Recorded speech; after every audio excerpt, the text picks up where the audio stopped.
Hi, good evening. Instead of apologizing, I'll simply say this. This is supposed to be the seventh of what was originally supposed to be a six-part series. Now, my kids and everybody are laughing at me because I'm up to seven and I'm not finished. Tonight is formally supposed to be the last one, which is supposed to be called Machlokas L'Shem Shemayim Sofilis Kayin, the aftermath of the Maimonidean Controversies, which I have a lot of very interesting material to share with you. However, we ain't getting to it, because really today is the second half of the sixth part, which was an add-on itself. So, what can I tell you? I'm guilty, but nevertheless, I'm going to finish off the last of the great medieval Maimonidean controversies today, no matter what, and then we'll figure out what to do about adding an eighth in the end. But it's the summertime and I'm tired myself, so I'm going to need a rest first. So for formal purposes, we're dealing over here with the summer lecture series, 3 weeks of the year 2021, even though 3 weeks is now over. The title of the series is Fundamental Disagreement, the Maimonidean Controversies of the Middle Ages. Tonight is the seventh lecture. The formal title, as I said before, The Aftermath. In reality, it's last week part two. In other words, the third great Maimonidean controversy about whether Abraham or Sarah really existed, part two. And you'll see this as soon as it's made available. And once again, I want to say, if you haven't subscribed to the YouTube channel when you watch it, please do. It helps us. And without any further ado, oh yeah, I almost forgot. And this is the one that's sponsored by the Stefanski family, my good friends. And look at this. They're sponsoring in memory of Dov Steinmetz. I believe he's a Chavrusa, their son. He was killed in the Meron, in that crush they call it now, whatever, the stampede. Very tragic. And it's just very sad. So they're sponsoring tonight's talk in his memory. Shama should have an aliyah. Many tragedies this year. Okay, we'll jump off into our material. And I'll start by saying, we left off last time, around the year 1300 or so, a little later, in the middle of the so-called Third Maimonidean controversy, raging, as had the other two, in the south of France and the north of Spain, or as they used to call in those days, as we see over here, Languedoc and Aragon. These are famous districts of Spain. So if you look at this map over here, that's the French Riviera and so forth. On the left side, you may notice in the upper map Montpellier, our place, and Narbonne. And you go down, you cross into Spain, and eventually get to Barcelona at the bottom part. Look at the lower map, it's pretty more obvious, right? Get a driving map. There's Lugnel and Barcelona. See, and Montpellier is nearby. This is where all the fights happen. Now the Frum, as we said last time, couldn't stand the left-wing interpretations of the Torah, to the effect that nothing in the Torah was historically true, that none of it actually happened, that the events of the Torah were fables, maybe philosophical fables, okay, profound allegories, perhaps, but all fables and fairy tales. And the allegories and fables, moreover, were simply telling you something that anyone could figure out himself from studying philosophy and ethics, natural philosophy and moral philosophy. It's not like you came with any Gavaldik Chedushim when they said Abraham is matter and Sarah is form, or the other way around, or that the 12 sons were the 12 zodiac. The lesson behind the mashal is nothing super duper deep. Now, one of the most dangerous aspects was the kind of chinuch, education, kind of curriculum this approach advocated, the left-wing approach advocated, which involved an inversion of the traditional educational hierarchy. So instead of putting Hebrew first and English second, they're putting the secular first and the Hebrew second, if it ever gets there. And we all know in America what that means. These left-wing trends were manifesting themselves, or they were accused of manifesting themselves, in a great deal of non-nomianism. People started to actually deliberately violate mitzvos. Or at least it seems so. This is a raging controversy, down until today. Some historians will say it was all baloney. All baloney. Others say no. But I know this was the charges going back and forth in those days. You have to understand, at this map, you're talking Montpellier, Nimes, Narbonne, Lugnel, and so forth. Small communities.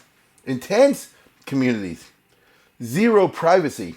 I mean, how much privacy do you have in your soul? Just imagine a young couple, for example, gets married, and then he becomes Maimonideanized, as the expression went. Not that that's not actually what the Rambam held.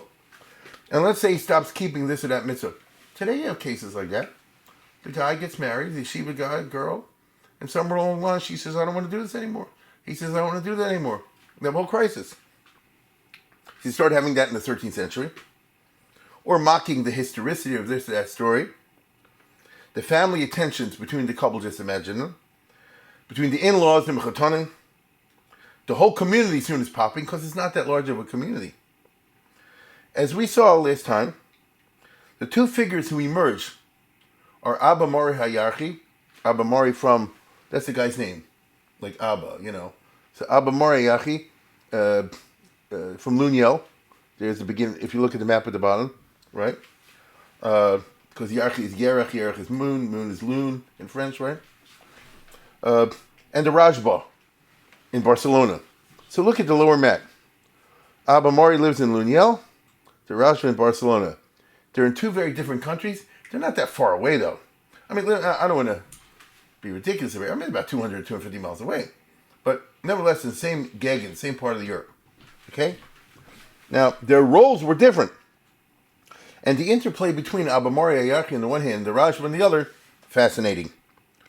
Abba Mori Hayarchi, Abba Mori of Luniel, was what we call today a communal activist, a tutzach, which is a certain type, whose influence derived from his personal charisma and not from any institutional base. He wasn't a Rav, he wasn't a Rosh Bezdin, he wasn't a Rosh Hashiva, anything like that. He was who he was, a private scholar. Shtickle Talmud Chacham, as I would say. As we'll see, he was very active and indefatigable correspondent. Strong opinions. Fairly eloquent. And the people who were his fans were his fans. He was a Talmud Chacham. But he was no gadol. The truth is, he was something of a pain in the neck. Criticizing the Rajba, for example, for permitting metal talismans. Go to the next one. The beginning of his book. It's in the Rashi also. Believe it or not, there used to be a feeling. If you take one of these things and you put them in a guy's kidney, it helps with the kidney stones. I think that's how it works. And the Rashi said the kidney patient could use it because the doctor was prescribing it. Kidney patient used it. Al-Marchi roasted him and said, how can you say that? It's Avodah Zarah. It's this, that, and the other. You know, listen, you're a squirt. This is the Rashba. You get it? The guy knows what he's talking about. You're frummer than the Pope. You know what I'm saying? And the Rashi writes him back. He said, listen, I don't know. I get from this Gemara and this Gemara and this and the other. And Abba Mori tries to challenge him. And it's like, you know, you see somebody telling Moshe Feinstein, you know what you're talking about. So he's a pain in the neck. But his heart's in the right place. By the way, it's a fascinating tshuva from the Rashba, in which he defends the practice of magic remedies in medicine, if a doctor prescribes them, provided they're not idolatrous, and he doesn't consider this to be idolatrous, not praying to another god. There's a whole question of Gemara, Daki, and Mori, and things like that. And the Rav is very practical, in a great line that I always use. And he says, as far as I'm concerned, magic is anything that works empirically that science has not figured out why yet. Which I thought was a very cool idea. Anyway, the Rajba, as the acknowledged Gadol Ador, enjoyed, by contrast, both personal charisma, he was that type of person, as well as institutional authority as head of a great yeshiva.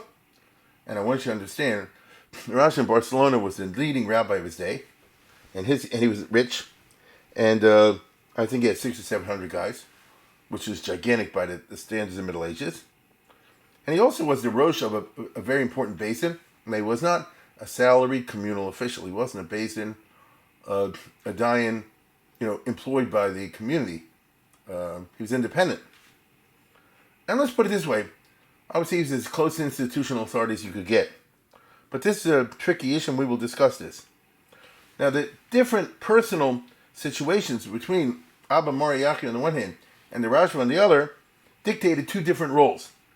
Abba Mori Hayarchi was free to be a public gadfly, a loose cannon, an agitator like William Lloyd Garrison. Remember famous abolitionist. This is Mamish Abba Moriarty. This like Garrison. I grew up on Garrison Boulevard, by the way, because William Lloyd Garrison lived for a while in Baltimore. I am in earnest. I will not equivocate. I will not excuse. I will not retreat a single inch, and I will be heard. That's Mamish Demichas Knos. You know what I'm saying? That's him. So that's a certain type. Now, by the way, William Lloyd Garrison eventually got the abolition, with the Civil War. Now, in the case of Amoriach, he said, the Maimonideans in Languedoc are treif. Most of them, they're apikursin. They're leading people off the derech. They're trying to subvert Torah Chinuch, and so on and so forth.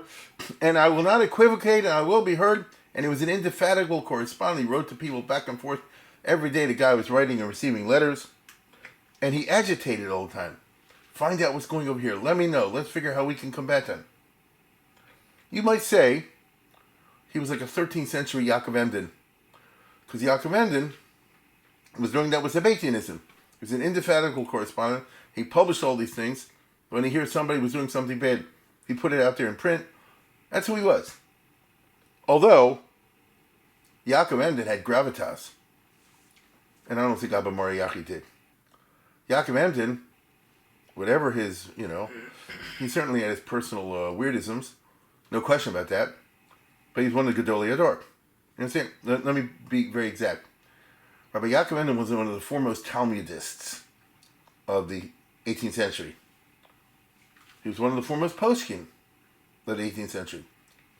So that gives him a certain gravitas. Abba Moriarty was in the B level. You understand? Now, the Rajva, by contrast, was occupying a completely different situation. He conceived it as his duty to maintain cordial and respectful ties with all elements of Klal Yisrael in order to be able to exercise a positive halachic influence on them to see that they shouldn't go too far off the derech. So if you want to see who the Raja was, let's go to the next one. I mean, it sounds funny for me to say this, but I'm saying it by giving you a frame of reference. He was very much in the mold of Yitzchak Chon Inspector, what they call Rash Kabhag. Rash Kabhag means Rabban Shekol B'nei Agolo. And the idea was like this. If he's held in esteem by all parties, he will be able to use his influence for good and to block the bad. I remember Yitzchak Elchanan was once consulted by the rabbinate in France, which wasn't very firm. They wanted to do some cockamamie idea with Gittin. And people were screaming at them, and they said, well, we want to take it to one person we respect, Rabbi Spector in Kovno. And he wrote to them, he said, it's not a good idea. You guys are very nice. I think your motives are very wonderful, but I would recommend backing off. That was a Raja also. He wouldn't have that kind of godel authority. You see? To maintain such a Klal Yisrael charisma, it required cultivating a public image as a centrist, a normal guy, and not an extremist. Okay? You can't get a godel ador, a Rash Kabahag, somebody that all parties, right, left, and center, turn to and respect his halachic rulings and other advice, unless he's seen as being normal, understanding the world, not an extremist, and so forth. Accordingly, the Raja couldn't just issue a cherem against a group if that group was sizable. Think about that. If it represented a significant portion of public opinion, whatever it was. As it happened, we saw this happen in the 1230s. That was when they ended up burning the books and cutting off the tongues. Such a unilateral cherem could not be obeyed. It would not be obeyed. And indeed, it was what we call a gzeira she'eina tzibur yachol la'amod bo. Let's go to the next one. There's a rule in Talmudic jurisprudence. You can't impose upon a community something it just won't listen to, it can't handle. And so to say you can't have any reading of the Rambam or any philosophy books, anything like this, in southern France, in Languedoc, they're not going to listen. It's not. Maybe they should. They're not going to listen. And so you're going to shove down their throats. It's not going to work. And so, as I said last time, the Rajva began to engage in the arduous process of politicking, which is consulting, caucusing, and working to try to build a consensus. It's a pain in the neck. It's the only way you get anything done in a consensus-bound society. if you want the Jewish people, especially in Spain and southern France, scattered communities that don't have anybody over them, if you want them all to agree to do something as strong or as controversial as banning something, you better get all your ducks in a row. You better spoken to and discussed and heard out all the different viewpoints and thrash it out, if it's even possible, when they're all not in the same room, before you proceed to try to issue a something as drastic as a cherem. Meanwhile, as the Raja was doing this, and in the Minchas Knos, you see all his letters back and forth to all different community leaders, the left wing was not asleep. They were arguing their case. And so, if you're talking about the years 1300 to 1305, just imagine in that area that we saw before, hundreds of letters, if not more, because there are no phones, hundreds of letters are crisscrossing these communities in Languedoc and in Spain. Both sides writing to the same people, endeavoring to win support. So obviously the right wing is saying, join us against these apocorsim, and the left wing is saying, join us against these right-wing nuts, right? Now Abba Mori was impatient. That was his nature. He was always spurring the Rajba to be more vocal, more active. He respectfully, but constantly, chided the Raja to lead the charge for the From. The Raja was much more reluctant, with mixed feelings towards Abba Mori. The Raja was not interested in ferreting out secret or quiet left-wingers. Because Abba Mori said, this guy who lives in this town, really? I heard he said this and this and this, and a chasana, and this, that, and the other. And the Raja was saying, if the guy's shutting up, don't stir up a hornet's nest, The Raja was not interested in ferreting these out, because that would cast him in the role of a persecutor, and he did not want this. On the other hand, I want to be clear, the Raja's heart wasn't on the far right, right? He totally agreed with the far right, and he certainly concurred about the curriculum problems. So it was a very complex situation. And all I can tell you is Lashon Hara Litoeles was the order of the day, and gossip and rumor could not help combine with accurate dope about suspected individuals notorious at the time but forgotten today. So it wasn't exactly McCarthyism, but it was very close. It was something like that. Again, this reminds us of the Emden Ancient era in the 18th century. Lashon Hara, accusations, innuendos, sometimes it's true. The 1300 1305 were like that. Okay? For example, therefore, a great deal of correspondence has to do with the comings and goings of Levi ben Avram of Villefranche. What can I tell you? Villefranche is in Provence. It's to the right of Languedoc, past Marseille. Oh, this guy, is he an Epicurus? He was a popular, learned, controversial, left-wing philosophical homiletician. Boy, did the Rajba and Al-Mari have out for him. Look what they say. This guy, the Rajba writes it. This guy is a min, an Epicurus, Asher Hamaymin Badas Muhammad, Tobi Meron. Right? A Muslim is better than him, because a Muslim believes in God and all, this guy doesn't. I'm not saying it's true. That's what Rashi was told. Okay?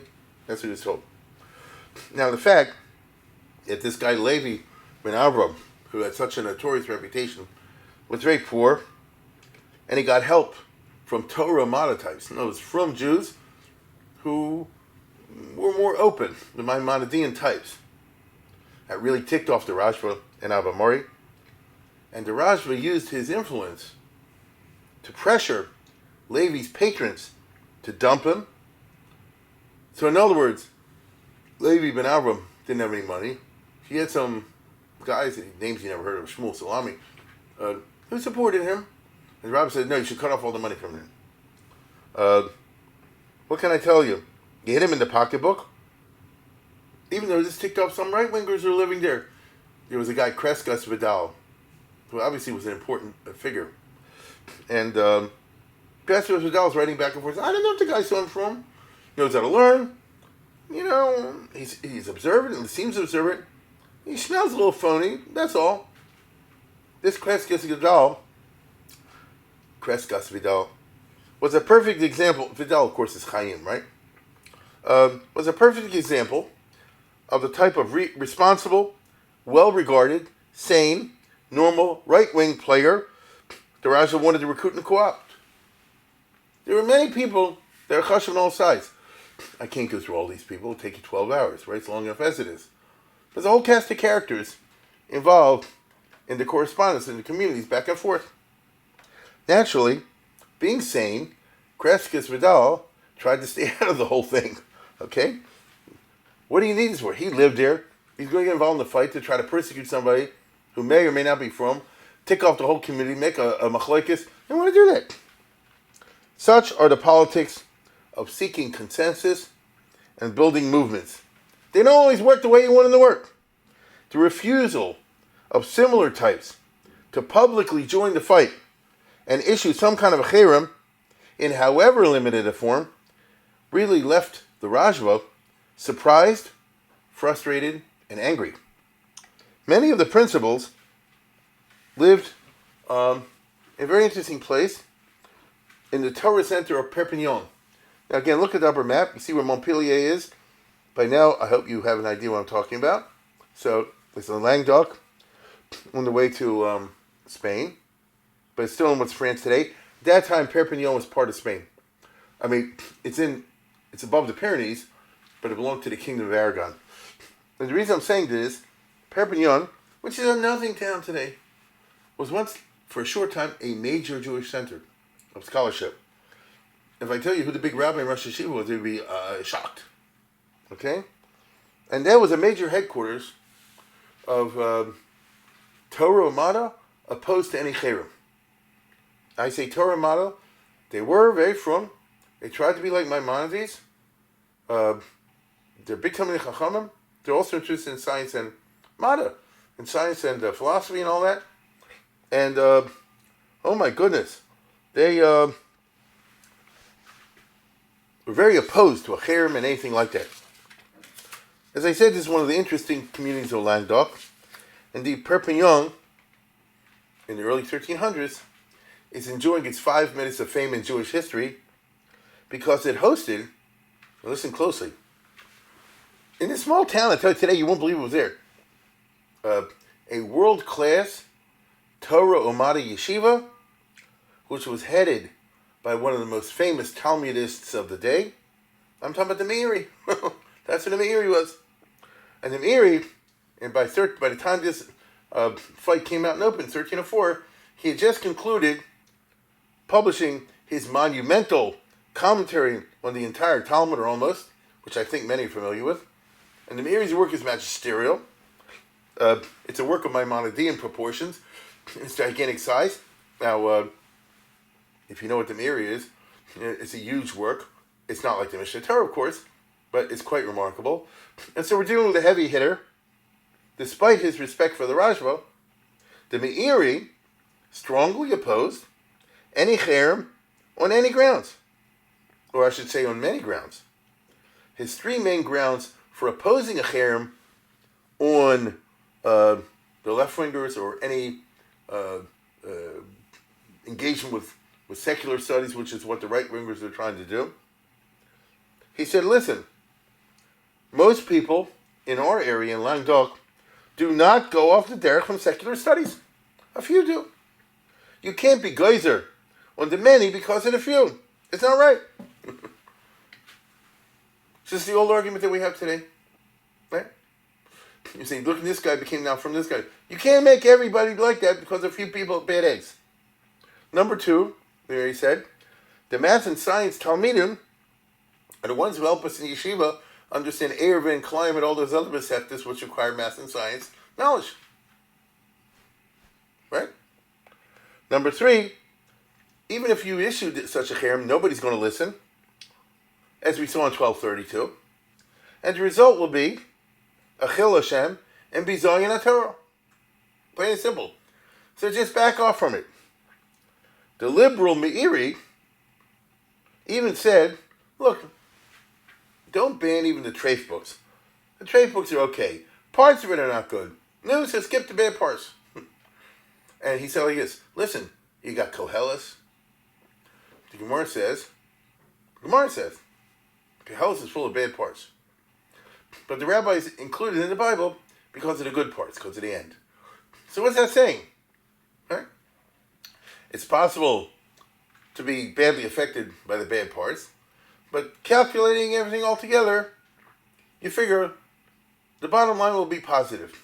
It's the same thing.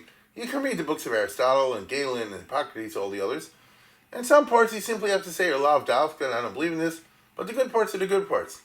So the Meron comes across as a very liberal individual. Now, I can't tell you how much this disturbed the Rajba and Abba Moriarchi and the other right-wing activists, because the Meiri had gravitas. To counterbalance the Meiri, the right wing sought the written support of the third big Talmudist in Spain. So you got the Rajba, you got the Meiri. Well, I'll tell you again, if you look at this map, today Perpignan, which is just north of the Spanish border, is in France. But at that time, Spain, Aragon, had a finger sticking into France until 1669, and Perpignan was part of that. Now, so it's a Languedoc community under the crown of Aragon. I could speak about that, but I won't. And so what they did was they turned to the third big gadol. So the three big hitters at that time, in 1304 in Spain, in terms of learning, the Rashba, the Meiri, and the Rush. Okay? But the Rush is altogether a different situation. Right? The Rush, as you can see, is Toledo. Look at the map over here. The Rush is Ashkenaz. I think many of you know that. Look where the Rush starts. All the way up on the Rhine. Right? Near Nuremberg and so forth. Rush is Ashkenaz Jew. He was a Talmud of Maimon Rottenberg. The Maimon Rottenberg is imprisoned. They want to jail the Rush as well. He has to flee Germany, and he goes that long route, as you see in the top map, all the way down to Montpellier. So he gets on the Rhone, on the Loire River, and he takes it all the way down to Languedoc, and he travels from there into Spain, as you can see. So that means he and his family, who were refugees running away from the Holy Roman Emperor and the Christians who wanted to kill them, had occasion, he with his family, to spend some time on the way that they were fleeing in the communities of southern France, such as we're talking about, the Torah communities, who received him very cordially, gave him kavod melachim. They saw him on his way to Barcelona, which you can see in the map. In Barcelona, he met the Rajba. The Rajba said, "Oh, I see you're a big deal. I'm going to get you a job." And the Rajba got him the job in central Spain at the bottom map, in Toledo, which was the capital of Castile. So in 1304, you have the Rajba in Barcelona, you have the Rush now in Toledo, you have the Meiri in Perpignan. The Meiri is against a cherem. So the Rajba says to the Rush, "Will you back me? Anyway, you're Ashkenaz." Rush was a Tosafist, so to speak. His Rebbe is Maimon Rottenberg, who's considered the last of the Tosafists. Okay? So Rush had a certain amount of conflict in this, because he didn't want to mess up the communities in Languedoc, which had treated him very well. He saw with his own eyes the Torah people were fine. But on the other hand, he had no time for secular studies. And anyway, he primarily respected the Rajba. He had Hakar Sato for him because he got him the job. And anyway, the Rajba was the gadol in Spain. And so in the end, the Rush will end up strongly supporting a cherem, because it wasn't a problem in Toledo.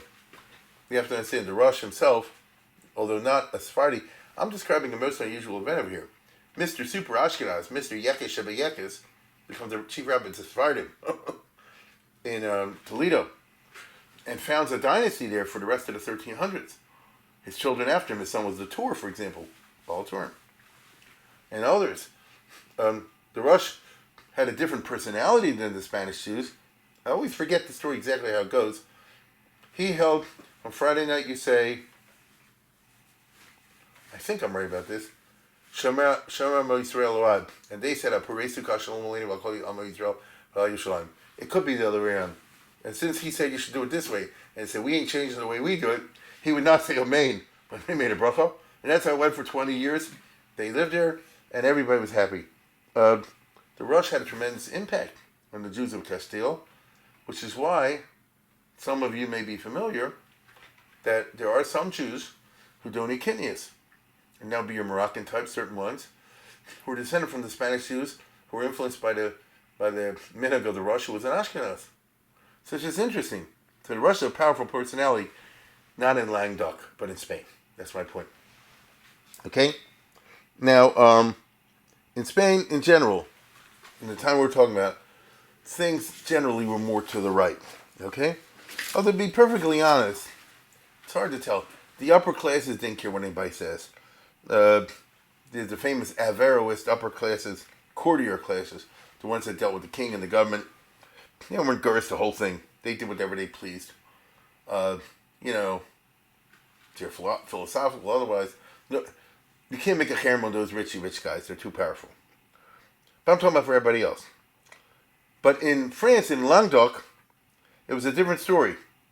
And now, the left wing was building up a fury against this gadfly, Abba Mari Ayachi. Who the heck asked you anything? Who am you open your stupid big mouth? We're not bothering anybody. What are you coming against us for? And what you're saying is not even true, you jerk. That's how they write. As time went on, the Rajba found himself profoundly conflicted.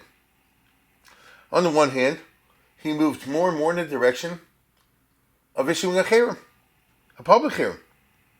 Something had to be done, he became more and more convinced, to stop these leftists. On the other hand, the Rajah was very smart. He was totally sensitive to the hornet's nest this would stir up, and he didn't want to repeat of 1232. Next thing they'll do, they'll call in the Catholic Church, they'll start burning people, cutting out tongues. Who knows where it'll stop? Skipping a million details, what the Rajah ended up doing was drafting a cherem in a manner he considered nuanced, balanced, and sensitive.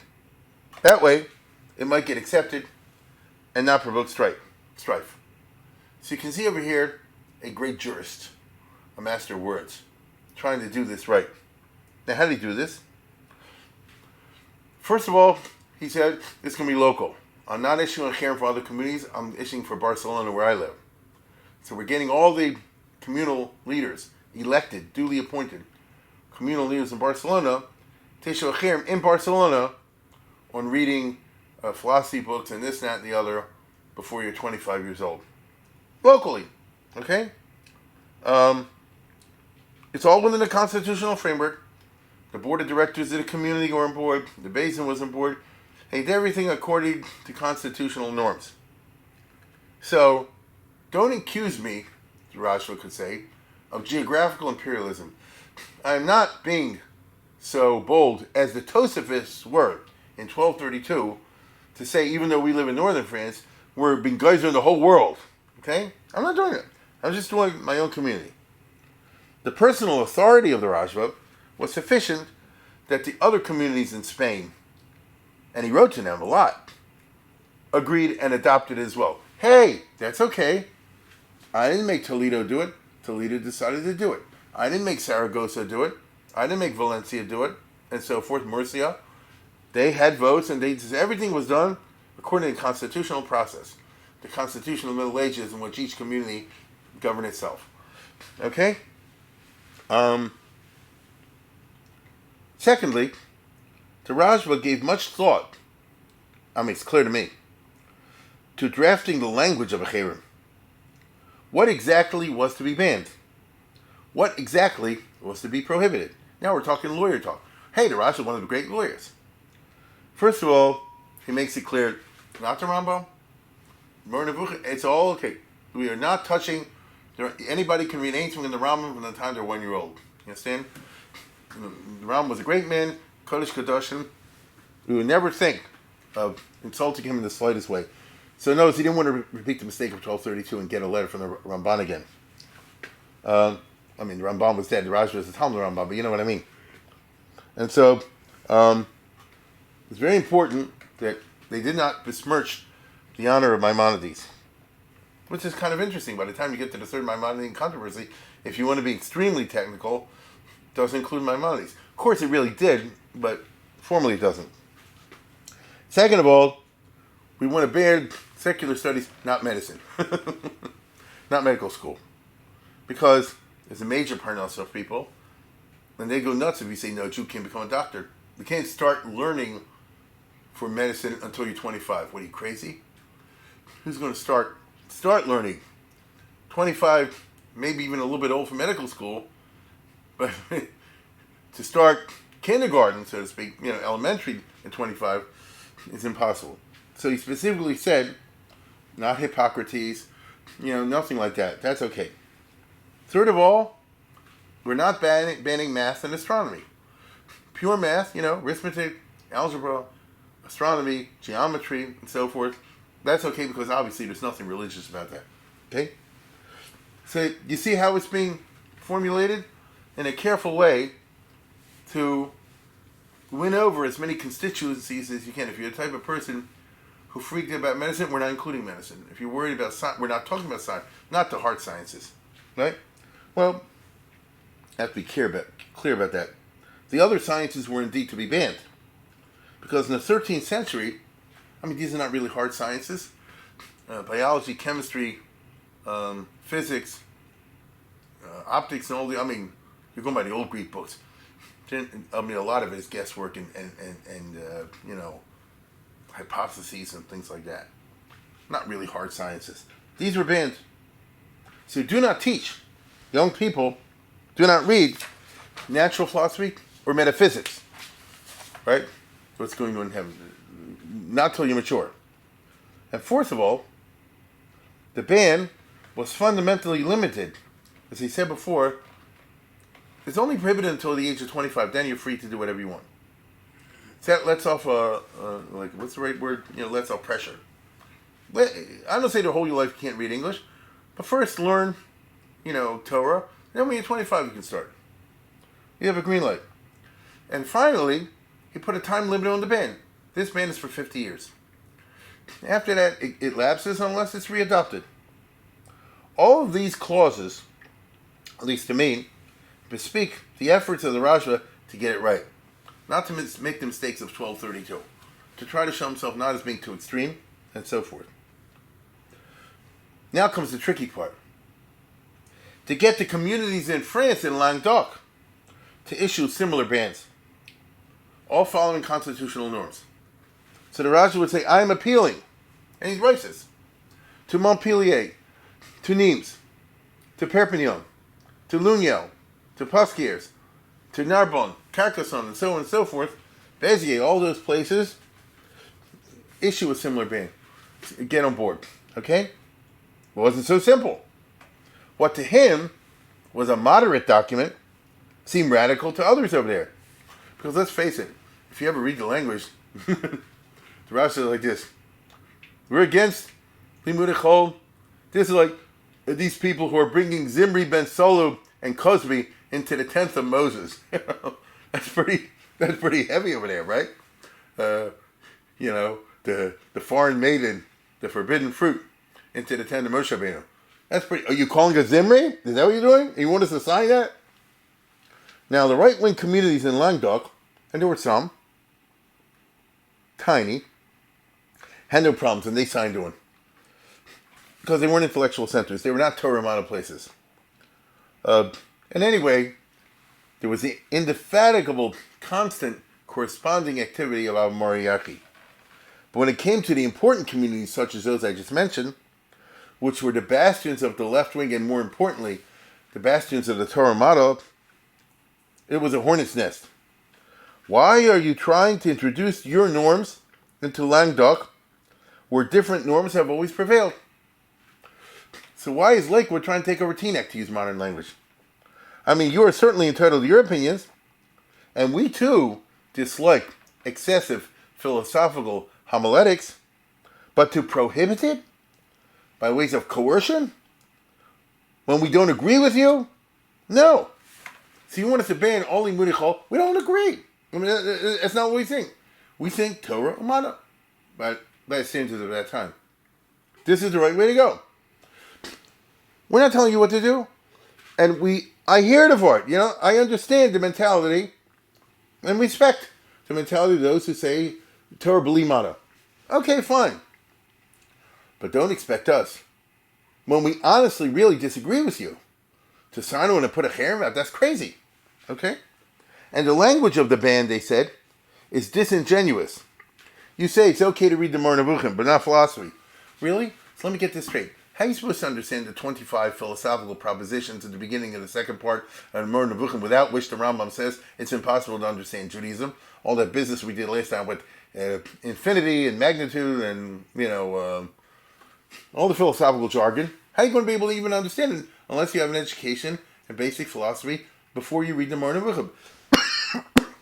So when you say in your pious way, oh, we have nothing against the Rambam, just came for that's you're disingenuous.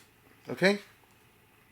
For his part, Abba Moriarty tried to politic behind the scenes to secure majorities in the Kihos to pass bans, cherems, that would be based on the Barcelona bans.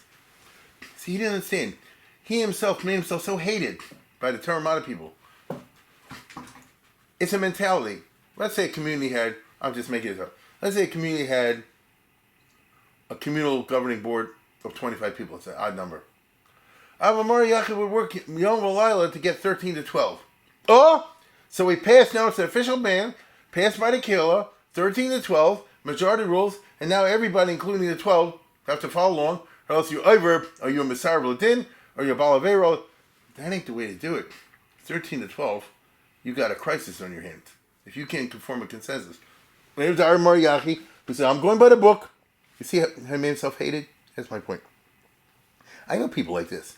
But this is a math and science mentality. Now, naturally, this turned everything into partisan polarization, which of course was the opposite of what the Rajah, who was now 70 years old, had desired. According to constitutional norms, a ban had to be publicly this is the old school. A cherem had to be publicly proclaimed in shul on Saturday mornings. And Abba Mariachi said, we got 13 to 12 in this town, so now you have to read it out in shul. Nobody's out to interrupt it. You know as well as I do, sure or shouldn't. If somebody said, well, a cherem has been done, half the shul raises hell, people storm out of the shul, they get into fist fights, this and that, the other. And our Mariachi said, well, we got 13 to 12, or 14 to 11. And the result was a bitter chaos and a polarization. And a tremendous machlekes within those communities. In addition, some of the opponents of the ban threatened to inform the civil authorities, which threatened a revival of 1232. Oh, here we go, bring in the Catholic Church, or the Count of, Toulouse or something like that. Bring in the Goyim, okay? And anyway, one set of Jews going to bring in Christians to settle a fight with another set of Jews. Okay? Ayvenu Plilim, as it says, our enemy is going to be the judges of what true. Are we going to have a situation where two sets of frum Jews are going to have a fight in front of the Pope? The Pope should decide which one is the real frum Jew. Is that where you want to go? Indeed, the opponents of the cherem went so far as to issue an adrabah. Now, adrabah means we don't accept your cherem, and we put you in cherem. Since your cherem was illegitimate and based on wrong grounds, so it flips back on you. Whoa! Wait, let me get this straight. You're putting the Rashba in cherem? In cherem? In cherem? Much correspondence then ensued to ascertain whether such an adrabah had any legal force. It became clear that a gulf separated the two sides.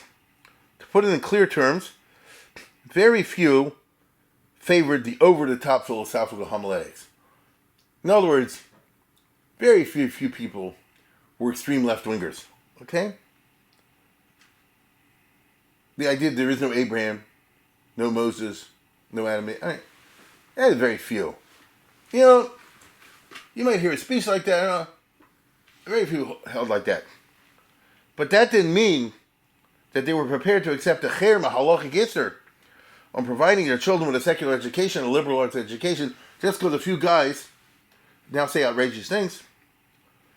Parents wanted their secular education of the children to be left up to them. All this happened in the years 1304 to 1305. By late 1305, the Jews of Languedoc in these communities were divided into bitterly opposing camps. And none of this involved the Rambam directly. It certainly involved the Rambam and his writings indirectly. It involved Maimonideanism. That is the basic idea that there is a supreme value, hear my words, the basic idea that there is a supreme value in secular knowledge, even though Judaism comes first. This was the image or the myth of Maimonideanism. Now, I'm not saying the Rambam held that way, but that's the way they thought of it. The notion of limudei chol as a supreme value infuriated the right wing. More accurately, it caused them a lot of pain.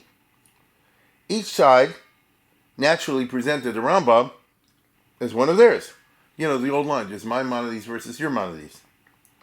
An eloquent protest was written to the Rashba by a pillar of the Torah Mata, Yedaya Bedersi, Rabbi Yedaya of Bezier, who was a poet. He's a commentator in Midrashim. He was a Talmud Chacham, no heavy hitter. Okay? Also, like I say, B level. But a God's fine guy. And a Talmud Chacham, and a from guy. But he was, as we would say, a Torah Mata. Right? I mean, he was a Talmudist. He was a from guy. And he was a Maimonidean in valuing philosophy and limudei chol subordinate to Torah. As an eloquent Hebraist, because he was a poet, and a fellow with a lot of local pride, Languedoc pride, local boy, Yedaya was horrified by the cherem, which he viewed as a terrible mistake. And he wrote a protest letter to the Rashba, which became a classic of Hebrew literature. It's called Igeres HaHitnatzlut. HaHitnatzlut, the letter of apology. Not apology like in English, I'm apologizing to you. Apologia provita zutza, defending a shita. Now, this letter was written in a very ultra respectful tone. That's why it is included in the Tshuvas HaRashba. And it respectfully offered a line-by-line rebuttal of the cherem that was composed by the Rashba, of every argument that was advanced by the Rashba, and aside from its flowery eloquence, I mean the medieval type of flowery Hebrew eloquence, it is a literary gem of what I would call from cognitive dissonance, right? Because on the one hand, let's go to the next one. I'm not a mechusef. It's a long letter. I'll just give a tiny piece. Look how he introduces the letter and he writes to the Rashba like he's God. And he meant it. He said, I'm ready to go to the door. You're the greatest person around. And so on and so forth. Lifnei kvod ma'alas adonenu. Kedushas anvas ge'onenu. Tzanif malchus dosenu. Woo! Ateres teferes. Hadrosenu b'torosenu. Gulas azov al menorahs golosenu. The golden bowl on the menorah of the people in Golos. You're the shining light of the Jewish people. And he meant it. Right? Hayoshev b'sheves tachkamoni b'shtei yeshivas v'chamanas l'mal l'mol. You're the Rosh Hashiva in Shemayim and also down here. Gadol Ador, the greatest Jew alive. Hayoshev Yitana Lamari Nayim, Omandi Libe Rechav Yadayim, Parsik Nafayim Berchiu Shemayim. You know what's going on in heaven downstairs as well. Aviyam Shal Yosemi Agola. Woo, boy. We are poor orphan Jews. Now in the Gola we don't have Beis HaMikdash. When we have you, we orphans have a father. Okay? Asher Bezraso, Chemlosi Ruchmo. It's through your influence that we have Rachmanis. Tachsisi Chamoso, blah, blah, blah. Malach Hashem Besochenu. You're an angel of God. The Horis Mishma goes to Taluma. Rechva Yisrael Proshav, Hakas Machle Chaveris, Biyom Lachoma. Ner Yisrael, Almud Hayamini, Patish Achozak, Asher B'tzil Nicha. If you don't even understand the words I just said, and I don't have the patience to repeat them all, they're the highest praise and encomium. Right? So he's basically writing the letter saying this. I'm not a chutzpah guy, a from guy. I'm not coming to, insult you or anything like that. I know who you are, and I respect you for your tremendous eminence, and I hold you in the highest esteem, and he meant it. I think he learned under him. But on this, you're wrong. But with all due respect, you are misinformed about the situation in France, in Languedoc. Almost no one there is actually an extreme left-winger. 99% are from Jews. They believe in the fundamentals just as you do. Right? The fundamentals of Judaism. As to curriculum, I can tell you, he says, although no one actually does secular studies before Torah, he's whoever told you is full baloney. Almost nobody does that. Certainly not metaphysics and that sort of thing. They're not teaching Mer Nevuchim in high schools. Some of us studied on our own, and it didn't hurt. We find it a useful way of understanding the Torah mitzvahs, not in a way that negatively impacts on our Torah and Yerushalayim. That is the way it has always been in Languedoc. Torah is very much alive in the Torah model land, and shame on the Lashon Hara spreaders for informing you otherwise. We do believe in Torah Mata, as did the Rambam, but it has never meant a diminution of our emunah. By publishing your cherem, a man of your worldwide reputation, you have blackened the name of our territory of Languedoc forever and ever. The other nations will always think we're a nest of not from. It is not true. You're shaming us. And even those few preachers who gave those interpretations of Abraham and Sarah and so forth, so what? Don't you, the Raja, also offer rationalistic interpretations of the Agadah in your response? One of the interesting books you can get if you want, the Chuvas Rashba. Actually, I have it over there. The Chuvas Rashba, now by Chelik Rishon. There's a whole separate part called Chuvas Rashba on Maimar Rashba al Agadah. And let me tell you something. The Rashba, these are people write to the Rashba. They have thousands of responses and halacha and everything. If you don't know, many volumes of the Chuvas Rashba. Some have to do with Agadah, and the Rashba always tries to give a very rationalistic, down-to-earth interpretation, even if he himself believed it. Here's a famous one just off the top of my head. They asked the Rashba, what does it mean? It says, eventually all the holidays will be buckled except for Purim and Yom Kippur. You've heard of that. What does that mean? Are we going to cancel Pesach, Shavuot, Sukkot? You know. The Rashba says, what it means is, Rashba says, what it means is like this. In various persecutions between the Inquisition and the pogroms and Hitler, one time or another, Jews will find themselves unable to keep this holiday or that holiday. The one holiday they were able to keep is Purim on Yom Kippur. It's not exactly true. It's rationalistic vart. Get it? It's a vart. Now, our writer here, Yedaya Bedersi, he says, I know you can't share the Kabbalistic reasons, so you give glib rationalistic ones. Well, that's what these guys in Languedoc do. I mean, they taught Avram and Sarah. They're not saying that's the whole story. They're just trying to give a speech at a wedding, for a regular audience. They believe in the Kabbalistic hinterland when they say that, Adam and Eve represent form and this. They know Adam and Chava really come from the mystical things. They're trying to give it a plain, pashut understanding for a simple audience. That's all. All I can tell you is, this long letter, which does take issue with the Rashba in every line, is written so respectfully, and with such kavod, years are kavod, that the authors who assembled the Chuvas Rashba included in there, because you see, even his opponents held the Rashba in the very highest esteem. So you can read this in the Chuvas Rashba. Now, it bespeaks, by the way, the failure of the Rashba to win over the Torah people. Because here's a guy's a frum guy, a Talmud Chacham, and he's saying, I bow to you in Gemara, you're a Gadol Hador. But this is not your area. You can say what you want in Barcelona. The Torah culture, I repeat, the Torah culture in Languedoc, for many of us, is a Torah model culture. And it works. And our Avos did it, Avos, and they were correspondence with the Rambam. And so that's what we want to do. Right? At most, what the from Torah model people were saying, what Yedaya Bedersi was saying was, at the most, okay, out of respect for you, because you're the Rashba, we will obey. but we will do so sullenly, sadly, and bitterly. Bitter at that jerk Abamori for poisoning you. Sad that someone of your stature believed that Lashon Hara. Sullen because we are being coerced.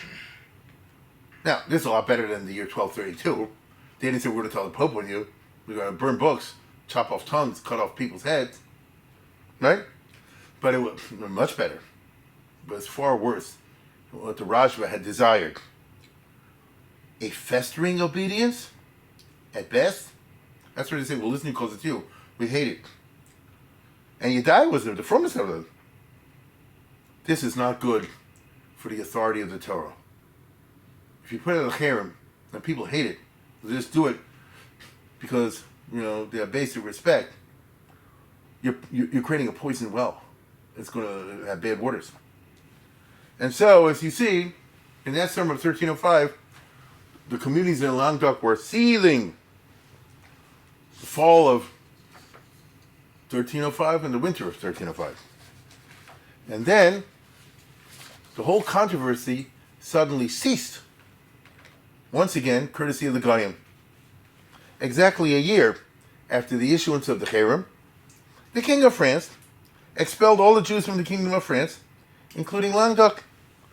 There's that famous idiot, Philip IV. I won't even go into reasons why. He decided in 1306 to kill all the Jews out of France. And remember, Nimes, Marseille, Montpellier now belong to France. By the time we're talking about. And so all of a sudden the Jews had to leave. Think of what that means. Suppose they kick everybody out of Baltimore, or where we live. Immediately. And so life was turned upside down. All of a sudden, all these communities ceased to exist. All of a sudden, all these people, well-to-do, well-established, are refugees. Now, by the way, not Perpignan. Not where the mayor lives. Why? Perpignan is not part of the Kingdom of France. I told you before. It's a piece of Spain sticking into France. So, many people run away to Perpignan. But the regular communities are busted. It is the death knell of Torah model in the Middle Ages. This model, I use the word Torah model advisedly, that they were Gemar, but also Munichol. Gemar, but also interested in the philosophical interpretation as advanced by the Rambam and people like him. Languedoc will never really be replicated in the Middle Ages. They have this very strong Torah business. Aragon, the Rajba died 5 years later, will be more extremist. You'll have, as time goes on, the right wing getting more right and the left wing become more left because that was a reaction to the Cherem. So the Frumis versus the Averroists, that's the famous thesis of Yitzhak Ber in his History of the Jews of Christian Spain. He might be right, he might be wrong, but that's a famous historical thesis. Let's go to the next one. We're dealing with Aragon, which you can see on the right side of the map, just below France. Barcelona is the capital. And so things will become hashkafically more polarized as the 1300s go on. Or maybe not. This contention is famously articulated with the Chassid Yavitz. When the Jews kicked down in 1492, half the Jews elected to remain behind and become Catholics. The other half left. And one of the writers, one of the refugees, Chassid Yavitz, they call him. This is not Yaakov Abner, another guy. He says, see, all the left-wingers were poisoned by their philosophy in Limuni Chol and didn't have the backbone. They converted. The ones who were yeshiva-ish, they're the ones who were less educated, didn't know philosophy and all the rest of it. They stayed from and gave up everything to keep their Yiddishkeit, even though leaving the country meant they lost everything. Is this true or not? I don't know. When I say I don't know, historians very heavily debate this, whether this is actually so. Let's put it this way. In the 1300s, in Barcelona, after the Rashba, you had the Ran, Ben Nissim, he has a big yeshiva over there, and they teach Torah Mano. They have philosophy. You won't believe this, people are shocked if you tell them. They taught philosophy in the yeshiva. Probably not in a Maimonidean manner. Probably it's more in a manner of trying to slug up philosophy and trying to dal mal hashiv. That's what I think. This is a very complicated subject, and the most celebrated Talmud to emerge out of that system is Chazde Kreskis. Let's go to the next one. The Ron's Prize Talmud, who was a major philosopher, was an anti-Maimonidean in the philosophical sense. He wrote this whole book to slug up Maimonides and Aristotle, and it's kind of well known that he did, using philosophical arguments, broke a lot of what Aristotle said. It's the beginning of the decline of Aristotelianism once his ideas get out there. So, is that called limudei chol when you're learning philosophy in order to slug up Greek philosophy? It's hard to tell. I just want to emphasize that the cherem of the Rasha never really took root. That nobody can learn anything English, or as they say today, or secular, 325. You want an example of a cherem that takes root? We have those. Rabbeinu Gershom can't have two wives. That's the cherem that took place, that took root. The Raj's cherem, nobody can read anything secular, 325. Not really. On the other hand, there was no outburst of interest in the Meron. There couldn't be with such a difficult book.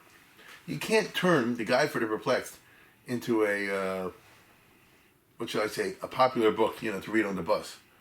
Now, I'm sure today, I might be wrong, I think there's something called the Dummy's Guide to Guide for the Perplexed, but it's got to be a joke, right? Let me put it this way. When's the last time you saw somebody in Shul, reading a Meron to not really. So, in addition, Kabbalah popped up. The Kabbalists published the Zohar around 1209. That's a whole story by itself I don't have time for. Right in the middle of all this controversy, the Moshe of Leon in Spain started making copies of the Zohar. That had a giant effect. All of a sudden, everything is moved into mysticism, which is just use all the philosophy of the Rambam and Aristotle as puerile, irrelevant. In the long run, for most Jews, the Zohar beats the Meron.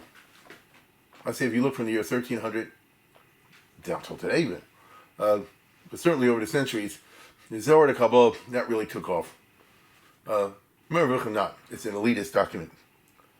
This is a profound development in Jewish history. I just don't have time to fear it ice tonight. The Meron, the Guide for Perplexed, was published 3 times in 3 centuries. Okay? That's what I mean. When the printing press came out, and I'm thankful to our host tonight, our sponsor, Saul Stefanski, who's in selling these rare book stuff. They sent me, this is the original printing, 1469 in Rome, Guide for Perplexed. That's the only time they printed it, which is, by the way, one of the first Hebrew books ever printed. No cover. Books didn't have covers till the 1500s. It's called incunabulous, right? And so, listen closely. The Meron was published as a book in 1469, in 1553, and in 1742. See what I mean? It means nobody was reading it, okay? Very few. And so most Jews in the 13, 14, 15, 16, 17, 1800s, the Rambam is the author of the Mishnah Torah. The Mishnah Torah in that other book, right? Everybody's read the Mishnah Torah one part or another. The Meron, that's the other book he wrote. They never really engaged with it. My friends, there's a lot more to say. The hour is late. I had planned, as I said, to finish the aftermath. I barely started. I need a summer rest. And so, when I have time, if we have backing, I think we will, perhaps we will return with the 8th and final lecture.